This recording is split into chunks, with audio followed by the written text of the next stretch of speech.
Sud Radio, comment va la planète? Bonjour Conception Alvarez. Bonjour Jean-Marie. Vous êtes journaliste pour Novetic.fr, spécialisé dans la transition écologique. Aujourd'hui, vous revenez sur Sud Radio sur la COP27, sur le climat qui se tient en ce moment à Sharm el-Sheikh, c'est en Égypte. Et vous nous dites que l'objectif de 1,5 degré inscrit dans l'accord de Paris, il est déjà mort. Et oui, c'est en tout cas ce qu'indique une nouvelle étude du Global Carbon Project qui a été publiée ce vendredi.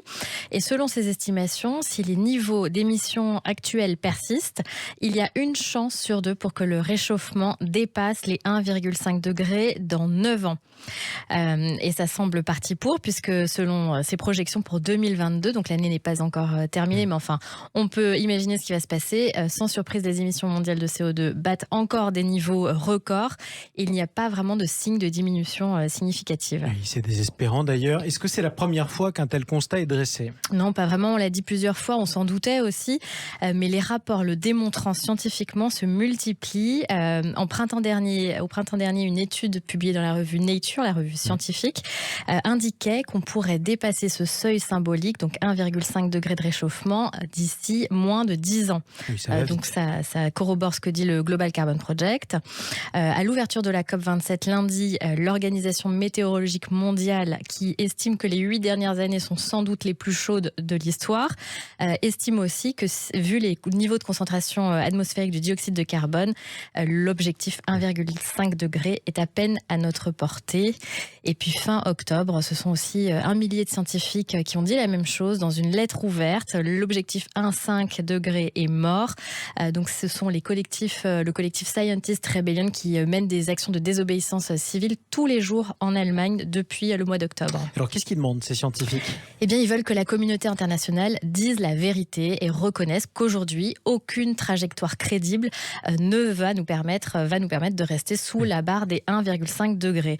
Voilà, simplement dire la vérité. Le chercheur François Gémen, qui est membre du GIEC, qu'on entend un petit peu partout en ce moment, voudrait qu'on revienne sur cet objectif illusoire. C'est un objectif qu'on avait inscrit dans l'accord de Paris en 2015, un petit peu pour faire plaisir finalement aux petits États insulaires qui le réclamaient à corps et à cri.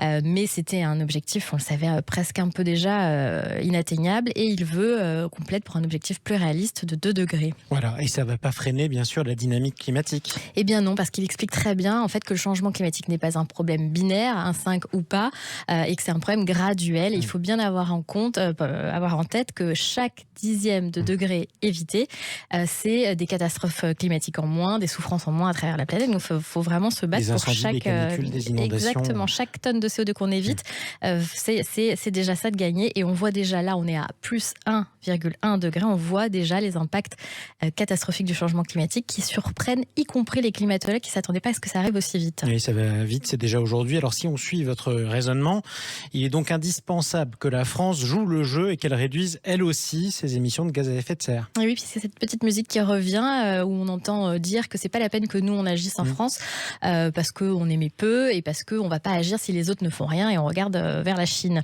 Mais ce qu'il faut bien avoir en compte, donc effectivement la France aujourd'hui c'est un petit peu moins de 1% des émissions mondiales, d'accord, mais alors ça ne prend pas en compte les émissions importées. Or, on importe pas mal de produits très carbonés de la Chine justement.